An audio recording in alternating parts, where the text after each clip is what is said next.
Good day and welcome to my channel, my Chayil. On this channel, I share snippets of video that I find to be worthwhile. The messages of which I think are going to impact your lives or change your perspective of God, of who God is. So in the following video, I'm going to be sharing a message. The original message is entitled An Impartation of Desperation by Pastor Philip Lyle. And it's just an amazing portion that I'm going to share with you here that actually opened my eyes to see that we are not delivered for our own sake, but we are delivered so that we go back and also help to get those people that are under the same bondage that we're in, so that they also come to the saving knowledge of Jesus Christ and also get delivered. So you don't get delivered for yourself, you get delivered so that you can go back as a witness of the goodness of God. So I'll read here from the book of Acts chapter 26. It's a message about the conversion of Saul, who was persecuting the church. So it's about the conversion of Saul to Paul when the Lord Jesus Christ appeared to him. In verse 15 it says, "And I said, Who are you, Lord? And the Lord said, I am Jesus, whom you are persecuting. But rise and stand upon your feet, for I have appeared to you for this purpose, to appoint you as a servant and witness to the things in which you have seen me,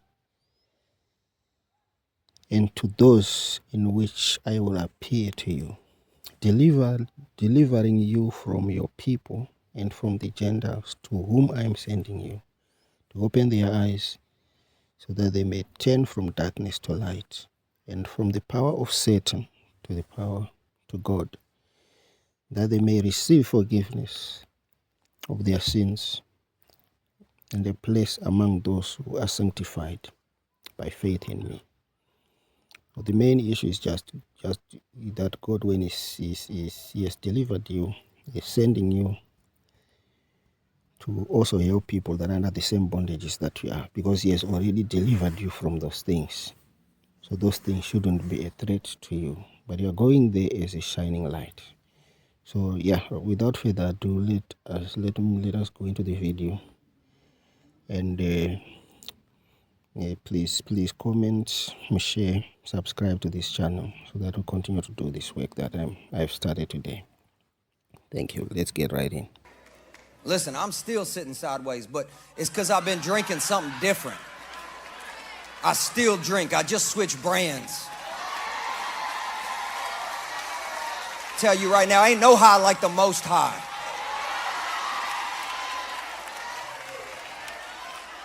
Telling you right now, I shot up with meth in one hand, heroin in the other at the same time.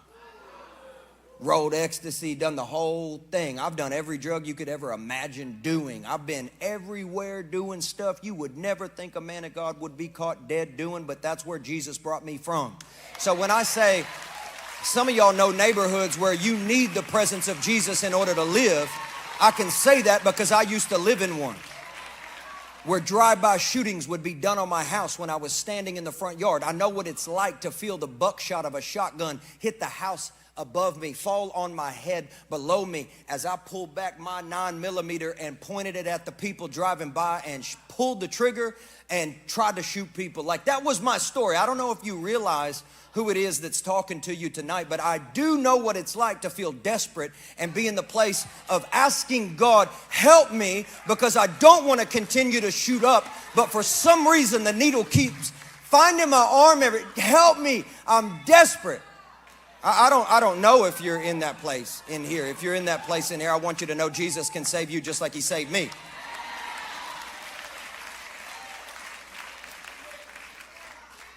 When Jesus saved me, I thought the SWAT team was there to arrest me. I ain't lying. I was growing weed in the closet, selling cocaine out of the cabinet. My friend had just been arrested. Is this too much? Oh, my bad. I forgot to give a disclaimer. Rated R for real.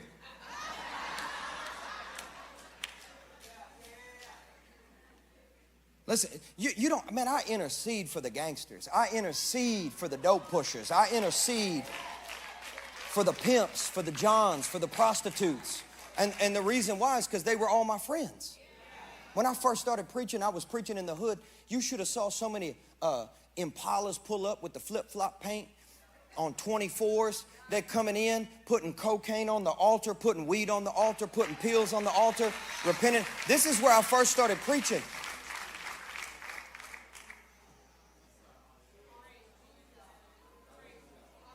Some people wait on a pulpit, man. You can make the block a pulpit. I'm telling you right now, I went back to the same place where I used to put crack in my sock, preaching the same spot. I think the reason why Jesus said go back to Jerusalem first was because that was the place of the apostles' greatest mess.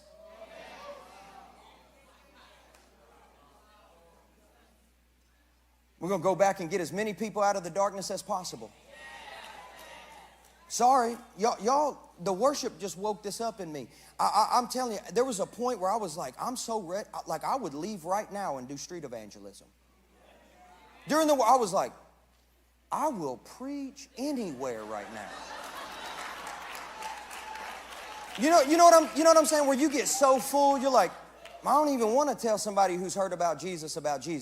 I want to go tell somebody who don't know Jesus about Jesus. You know what I'm saying?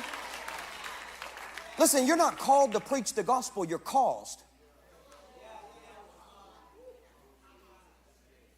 A new creation is an evangelist.